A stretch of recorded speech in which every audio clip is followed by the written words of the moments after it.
Welcome to Not Stopping for Directions, a podcast for and about dads, especially those parenting children with behavioral health challenges. I'm your host, Michael Carmen, and this podcast is brought to you by the Kentucky Partnership for Families and Children. The content included should not take the place of clinical or medical advice and are purely points of discussion for you to consider during your parenting journey. All right, welcome to Not Stopping for Directions. This is our fourth installment, and Mike Lemon of Cyber Safe Teen is joining us today. I do want to frame today's conversation by saying that we are just a couple of days after the horrible shooting at Robb Elementary School in Uvalde, Texas, at the time of the recording. So the concept of keeping kids safe weighs heavy on everyone's mind right now. Certainly it's often present on our minds, but when an incident like this occurs, it really escalates those feelings. I will say there are many online resources for helping children cope with trauma following events such as these. I will try to put some links at the end of the video today for your review. And then just remember, the sponsor of this podcast, Kentucky Partnership for Families and Children, is a great organization to reach out to here in Kentucky for resources. So, all right, Mike, well, thank you for agreeing to speak with us today. And I appreciate you inviting me. Absolutely. Just to start, what brought you into the work that you do at Cyber Safe Teens? Well, it was definitely not what I was planning on doing. Actually, when I was in college, I took a computer class and had to decide what my minor would be.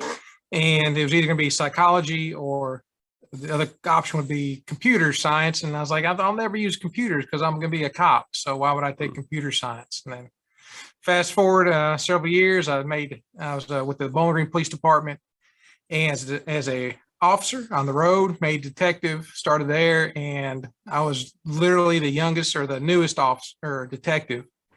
And when the cybercrime started really blowing up in the early 2000s, and so they went around the room one day in a meeting and said, "Who wants to start working these?" No one raised their hand. They're like, "All right, Lemon, you got it." And so that started my career in the cybercrime. So that was, it was interesting to learn these different things, but in the kind of end, I really found my passion when we started doing online crimes against children, because in my mind, there was no more innocent victim than kids. And there was no more damaging crime than people who exploit children, either physically or online.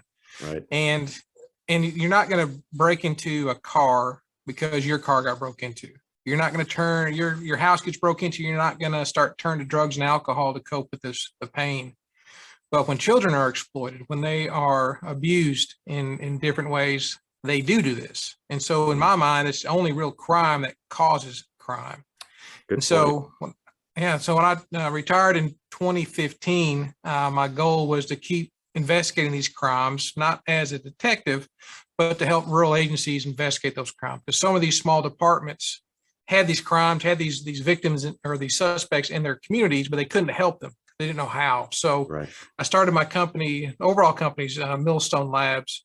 And the goal of that was to help rural agencies investigate those crimes. So we did that for several years, had around 25, 26 agencies who we were working with.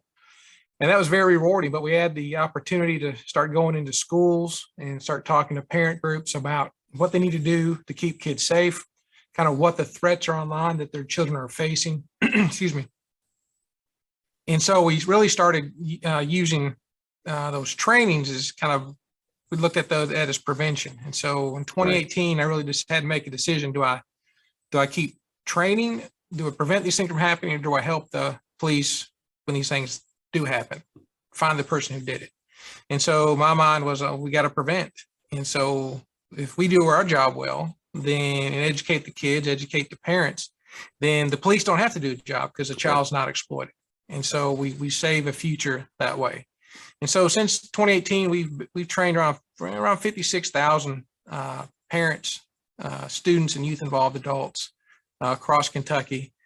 And we brought on another trainer who's another cyber cop to help with that, because it's really the need is far surpasses our ability, even with two trainers. Oh, wow. So that's really kind of what we do. We go into schools and teach the children how to be safe online, how to younger ones is more about safety and more about kind of recognition of predators, where the older ones are really more about these are the threats and this is how it's going to affect your future. And so if we can go ahead. Yeah, Mike, I was going to say, now you talk about prevention, which I'm really interested in hearing more about. And so when you go into the schools, is it a blended class in which you're talking about how not to be a victim, but also how not to be a perpetrator of some, how do you address that kind of in person? Really kind of age-based. So more of the elementary school, it's more about understanding what a predator is, and understanding that people who you talk to online are not always who they say they are, and kind of how it doesn't matter if the predator is trying to steal your credit card or steal your account or get you to send pictures of some sort. The how they work is very similar. And so we teach them what we call red flags. These are huge red flags. Like if you get a friend request from someone who has no connections and a new account, that's a huge red flag, not just for kids, but for us too, that, these are fake accounts. And, talking about not sharing your passwords, because some of these kids like, oh, my friend asked me for my password to put up a new, skin on my background or something. So, those types of things and so we use real cases. So like myself and then Bob Couchman, who's my other trainer, we use our cases. So it's not just, hey, don't do this, but hey, this is a situation where this happened. And this is what happened to a child. And let's learn about how to make sure this doesn't happen to you. How can you make sure you're safer?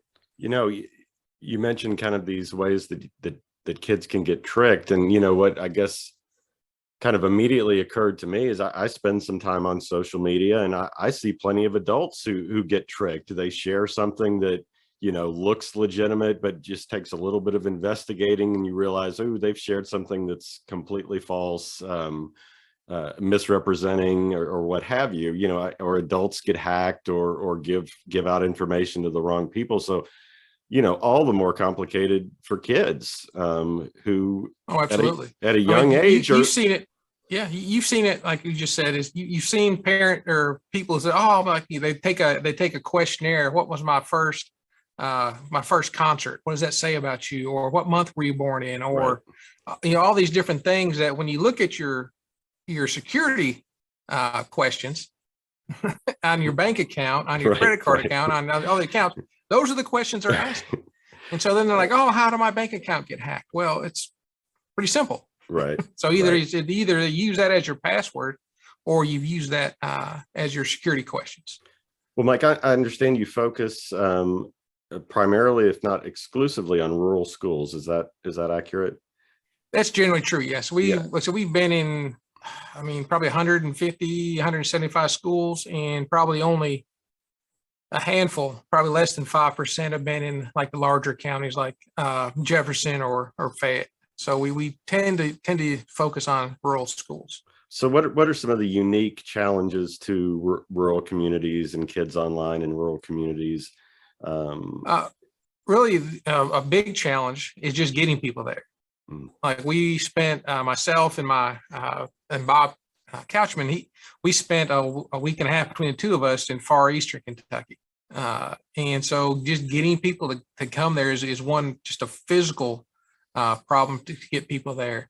And then the budgets, you have a small school or small school system whose budgets aren't in the millions and millions of dollars, like say Louisville, then, they have to be very conscious about what they're paying for and make sure that it works for what they do. Sure. Do you think kids in rural communities face unique challenges online in terms of what are they more targeted, or is it pretty similar in your experience, rural, urban? I've been in both of those. They have the general same issues as far as what they're doing, sending pictures, bullying, those types of things. But with a smaller rural community, more people know you. So maybe if you're in Jefferson County and say a picture gets out of you and it gets spread around, well, not that many people really know you. Whereas if you're in a small community, maybe only has one elementary school, one middle school, one high school, and that picture gets spread around. Well, now everyone knows you. Everyone knows your parents, knows your grandparents. It's definitely a big difference. I could imagine that would be devastating for a kid. Now, do you do work, again, thinking back about kids who are maybe dabbling in some bullying themselves, online? Do you work with families, if a kid's kind of going down the wrong path, or groups of kids that are kind of maybe justice involved, that are going down the wrong path? Do you focus on that group as well in that way? How does that look? Kind of yes to all. So we'll go into schools, we'll train kids on cyberbullying, and really so they understand that it's not just saying something mean to somebody, that there is an effect to it. The mental health issues we're facing today with our kids, and it's really unprecedented. And we've seen since the iPhone came out in 2007, and the 10 years after that, there's a study from the CDC where overall suicide rates from 10 to 24-year-olds are up 56%. Wow. And 10 to 14-year-olds specifically are up 300%. And this 10 years are obviously pre-COVID, where kids before COVID were online 40 hours a week on average, according to Pew Research. And I haven't seen the full, the newest study on how long kids are online, but I mean, when you talk to them, those 80 or 100 hours is pretty standard. Wow. Apologies. Yeah, they're really kind of living their lives online, and COVID certainly made that more true. It put us ahead about probably a decade, I think. Wow.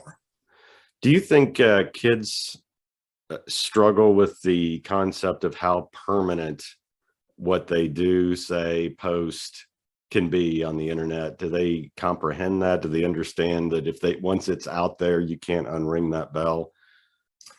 To a point they do, but it's not a tangible consequence. It's not like they're going to be able to see, feel, or experience the consequence if they don't experience it. And so that's kind of what we do in our trainings, is say, hey, here's a kid just like you, and these are those consequences. This child here is in 9th grade was tricking a 6th grader into sending them a nude photograph. Now they got to go to college and explain to the college the admission counselor, why should we allow you in our school? And you have been expelled in 9th grade, and you have to explain why that happened. Are you going to get into school? And they're like, well, no. And so that's when it kind of starts to sink in. So I think just telling them about it is one thing, but getting into it, even though they will not experience themselves, but if they can experience through other people's situation, I think is really the only way to get through, because if they don't have a friend who's gone through this, then I don't think they truly understand the consequences. Right. Well, I think even the most diligent parents can really struggle with monitoring screen time. I know that was my experience, trying to limit screen time when kids are in school for, a number of hours each day and can get access to another kid's phone or what have you. Just being able to monitor that is pretty challenging. And you want to make sure they're interacting safely and appropriately. What's kind of your advice to parents for how to best mitigate that situation or navigate that situation? There's commonsensemedia.org is a great place to go and do research, but you can just that particular website, will show you their kind of recommendations, but also give you reviews of other parents. So it could be very helpful. But if you just go to the App Store and go filter by basically least positive or whatever the term is, basically your 1 and 2 stars, and you can see a pretty good idea of what's going on that website. And then 2 is you really need to understand how to use parental controls. Mm-hmm. So everything, even your Roku TV or your different tablets, they have parental controls on them, and each app has it. And so there's a website called Bark-O-Matic.com, and you go there, basically you answer all the questions, what your kid's using, and they send you a report saying these are the step-by-step instructions. And so put the phone to bed, you know before they go. And 3 is to have a contract. And so it really set those expectations. Mhm. And so when you have that contract, you're going to say, this is what you're allowed, basically where you're allowed to go, what you're allowed to do, what you're supposed to do if someone contacts you. I mean, you're giving those instructions.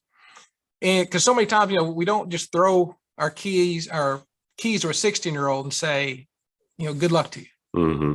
Right. But we do that with a phone.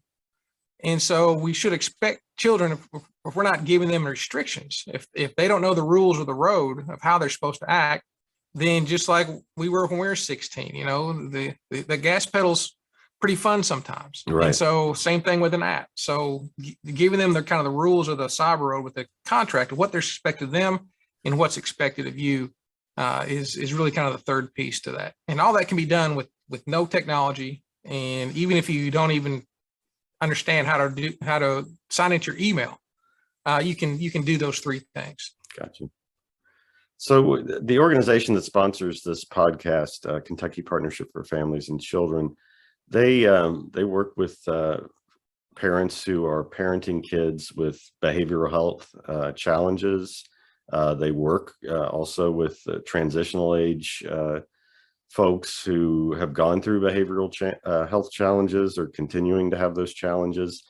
Any advice in that realm for a parent in terms of, a child that may have issues with impulse control and maybe a little trickier to navigate some of these things? Mm-hmm. Do you have much experience in that area? Well, I can tell you this, the Facebook, Instagram, TikTok, Snapchat, all of them, they make money by getting you to continue to scroll.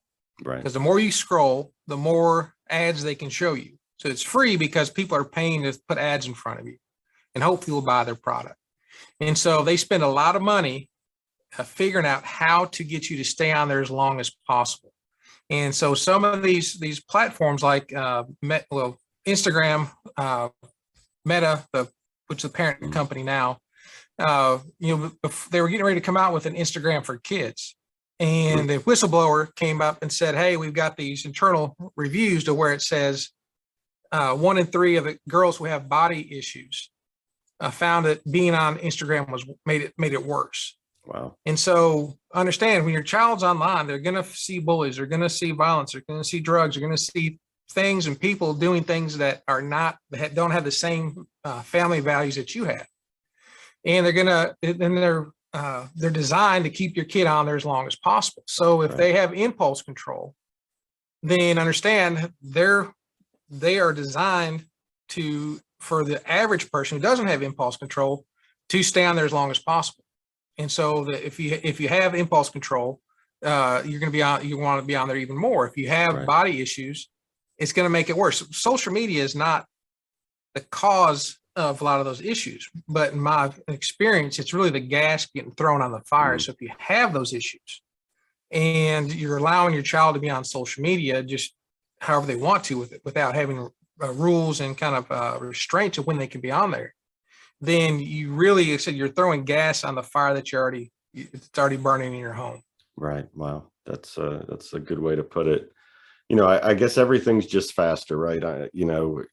When I was a kid, if you wanted to learn about something or if you had an assignment from school, you had to get on your bike, go to the library, go to the card catalog, dig, and there was some real time between you wanting to know something or needing to know something and getting that information.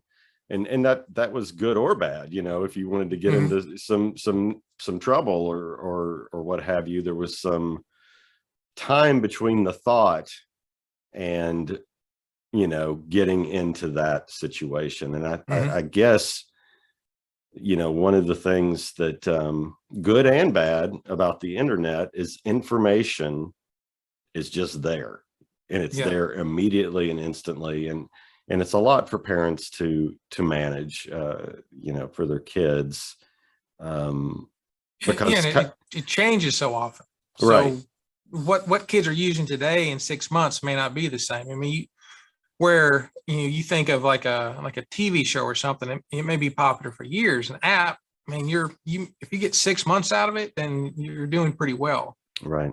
And so they're on to the next app, and then the next app. And so by the time maybe you figure out one of them, then that they're going to go. And really, kids flee parents. So, MySpace was way back in the day, that was kids, and parents started getting on MySpace. They ran to Facebook. Mom and dad came to Facebook. They jumped over to Instagram, and then mom and dad came there, then Snapchat, now TikTok. And there's going to be, there's an app back in the day called Kik, which is KIK, which is pre-Snapchat, which is very popular. And now that's coming back, I'm sure, because kids are like, Mom and Dad, it's not on Kik, so we're gonna jump on that one. Oh my. Well, so you're a father yourself. Yep. How boys. How does your work? 5 boys. That's you're busy.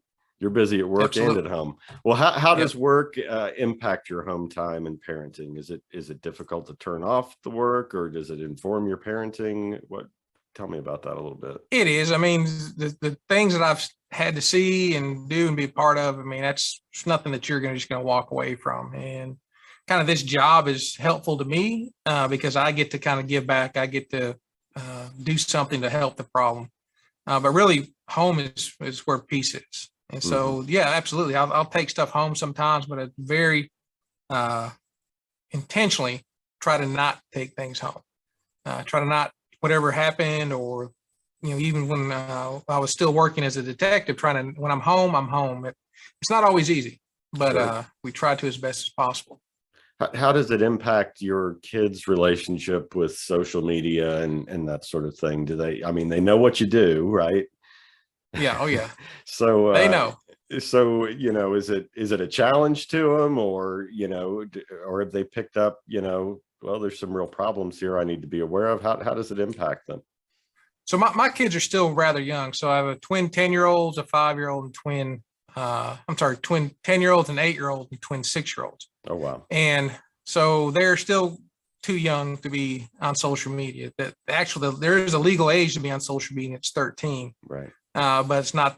I mean, most of the third graders we talk to are on Snapchat or TikTok. But so my kids know. I mean, right now they don't really understand social media, but they understand technology. They like games. They like tablets, and so they've got tablets that they can have a certain number of games on at a time. And so that we have our own contract with them. So I've sat down and went over this contract. This is what you can do. This is when you can play it.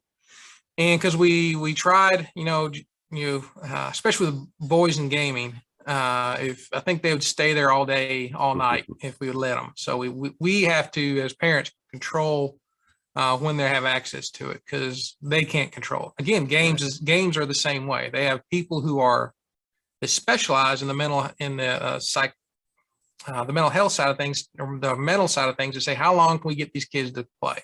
Right. And so they spend a lot of money figuring that out.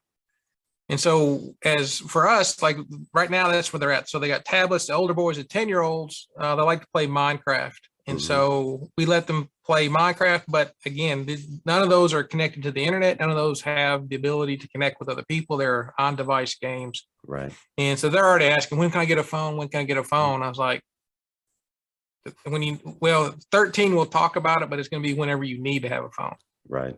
So that's all still in front of you for your 5. Yeah. Well, I hear it all the time. But yeah, they know what I do. Like, we know you're going to say no, Dad. Like, that's right. That's right. Well, I'll be keeping a good thought for you on that. That's a lot to navigate for any parent, and with 5 boys they're going to be curious. Best of luck on that, Mike. Well, a little bit lighter subject. What are some things you enjoy doing with your kids? Some activities?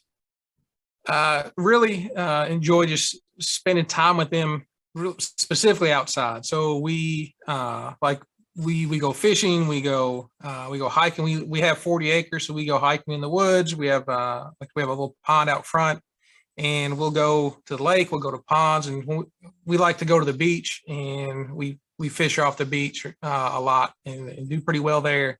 And so just spending time with them in the outdoors is probably my favorite thing to do with them. Excellent. Well, Mike, just kind of in conclusion, what's your message to specifically to dads, but to parents in general? If you leave them with one thought, what would that be when it comes to being safe, your kids being safe on the internet? Well, I think specifically to dads, we'll do anything to protect our children in the physical world. If there's danger, if you're going to Walmart and there's danger in a parking lot, we're going to step in front of our kids. We're going to make sure they're safe.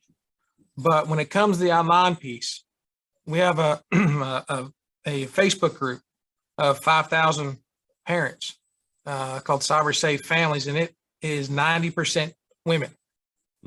And the trainings we go on, probably 90% women.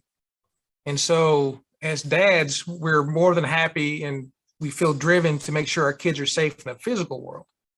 But in reality, and the online side of things, we're not showing up. Right.